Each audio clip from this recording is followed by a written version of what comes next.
চেন্নাই থেকে ফিরে এসে পরের দিনই আমরা এই যে সবাই মিলে বেরিয়ে পড়েছি, আবার যাচ্ছি আজকে পুরুলিয়া শ্বশুরবাড়ি। আর সাথে এই যে শ্বশুরমশাই শাশুড়িমাও আছে, সবাই মিলেই বেরিয়েছি। আর তোমরা এটা দেখে বুঝতেই পারছো আমরা আজকে বন্দে ভারতে করে পুরুলিয়া ফিরছি হাওড়া থেকে। আর সত্যি বলতে কি, বন্দে ভারতে চাপার এটা আমার এই ফার্স্ট এক্সপিরিয়েন্স। হ্যাঁ, আমরা সবাই বেশ এক্সাইটেড। আর এই যে যে যার নিজের সিটে বসেও পড়েছি আর লাগেজগুলোও সব রেখে দিয়েছি।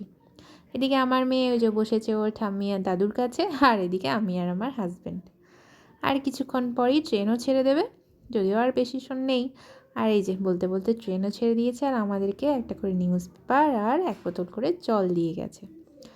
তো এখানে বেশ খানিকক্ষণ বসে বসে বাইরের দৃশ্য দেখছিলাম। সত্যি ট্রেনে চাপার মজাটাই আলাদা। যাই হোক, বলতে বলতে এদিকে আমাদের স্ন্যাক্সও দিয়ে গেছে। এখানে ছিল বাদাম, একটুখানি মাখানা, জুস আর কফি, আর সাথে ছিল একটা কচুরি। এদিকে টিফিন তো আমরা করে ফেলেছি, এই যে চা কফিও খাওয়া শেষ। তারপর ভাবলাম কি করা যায়, এখানে বসে ব্যাগ থেকে একটু নেল পলিশ বার করে হাতে একটু নেল পলিশ লাগাচ্ছিলাম, যেহেতু অনেকটা সময় হাতেও ছিল। আর কি আর করা যায়, ট্রেনের জার্নিটা কিন্তু এইভাবেই কেটে যাবে, কারণ বাইরে সন্ধে হয়ে গেছে আর বাইরে জানলা দিয়ে আর বাইরের কিছু দেখাও যাচ্ছে না। এদিকে আমরা প্রায় পুরুলিয়া ঢুকবো, মোটামুটি আর আধ ঘন্টা মতো বাকি আছে, তখন আমাদের ডিনারও চলে এসছে।